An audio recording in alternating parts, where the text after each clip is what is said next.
नमस्कार मित्रों, अपने चैनल में सभी श्रोताओं का स्वागत करता हूं। आज की प्रस्तुति में उपस्थित हूं लेकर महाप्राण सूर्यकांत त्रिपाठी निराला जी के जीवन पर एक छोटा सा लेख।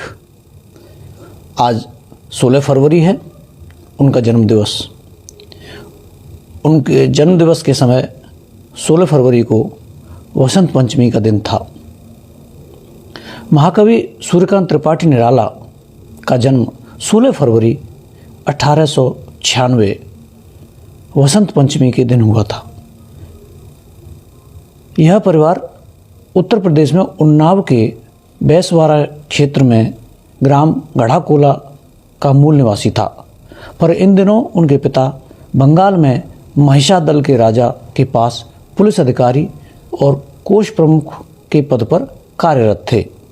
उनकी औपचारिक शिक्षा केवल कक्षा 10 तक ही हुई थी, पर उन्हें शाही ग्रंथालय में बैठकर पढ़ने का भरपूर अवसर मिला। इससे इन्हें हिंदी, अंग्रेजी, संस्कृत तथा बंगला भाषाओं का अच्छा ज्ञान हो गया। निराला जी को बचपन से ही रविन्द्रनाथ टैगोर जी की रचनाएं पढ़ने में बहुत आनंद आता था। यहीं से उनके मन में काव्य के बीज भी अंकुरित हुए। मात्र 15 वर्ष की छोटी अवस्था में उनका विवाह मनोरमा देवी से हुआ। पत्नी ने भी इन्हें कविता लिखने के लिए प्रेरित किया। इनके एक पुत्र और एक पुत्री थी, पर अल्प आयु में ही इनकी पुत्री सरोज का देहांत हो गया। उसकी याद में निराला ने सरोज स्मृति नामक शोक गीत लिखा, जो हिंदी साहित्य की एक अमूल्य धरोहर है। निराला जी के मन में निर्धनों के प्रति अपार प्रेम और पीड़ा थी। इसके अनेक कहे अनकहे किस्से हैं। जैसे एक, वे अपने हाथ के पैसे खुले मन से निर्धनों को दे डालते थे। जैसे एक प्रसंग है कि एक बार किसी कार्यक्रम में उन्हें बहुत कीमती गरम चादर भेंट की गई, पर जब वे बाहर निकले तो एक भिखारी को ठंड में सिकुड़ते देखा।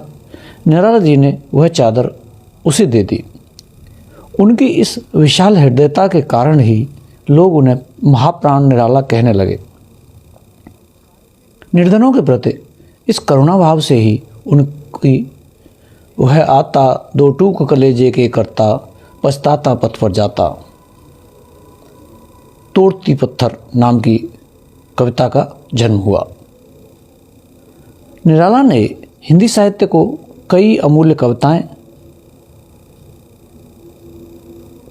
और पुस्तकें दी। उन्होंने कविता में मुक्त छंद जैसे नए प्रयोग किए। कई विद्वानों ने इस व्याकरणहीन काव्य की आलोचना भी की, पर निराला ने इस ओर ध्यान नहीं दिया। उनके कविता पाठ की शैली इतनी मधुर और प्रभावी थी कि वे मुक्त छंद में भी समा बांध देते थे। यद्यपि उन्होंने छंदबद्ध काव्य भी लिखा है, पर काव्य की मुक्तता में उनका अधिक विश्वास था। वे उसे नियमों और सिद्धांतों के बंधन में बांधकर प्राणहीन करने के पक्षधर नहीं थे। उस समय हिंदी साहित्य में शुद्ध व्याकरण की कसौटी पर कसी हुई छंदोबद्ध कविताओं का ही अधिक चलन था। अतः उनकी उन्मुक्तता को समकालीन साहित्यकारों ने आसानी से स्वीकार नहीं किया। कई लोग तो उन्हें कभी नहीं मानते थे, पर श्रोता उन्हें बहुत मन से सुनते थे। अतः झक मारकर बड़े और प्रतिष्ठित साहित्यकारों को भी उन्हें मान्यता देनी पड़ी। काव्य की तरह उनका निजी स्वभाव भी बहुत उन्मुक्त था। कभी वे कोलकाता रहे, तो कभी वाराणसी और कभी अपनी पितृभूमि गढ़ाकोला में।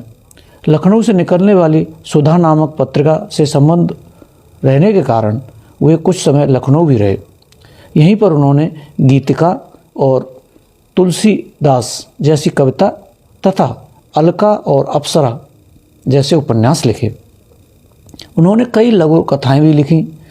राम की शक्ति पूजा उनकी बहुचर्चित कविता है। अपने अंतिम दिनों में निराला जी प्रयाग में बस गए। सुमित्रानंद पंत, महादेवी वर्मा और निराला के कारण प्रयाग हिंदी काव्य का एक गढ़ बन गया। वहीं 15 अक्टूबर 1961 को उनका देहांत हुआ।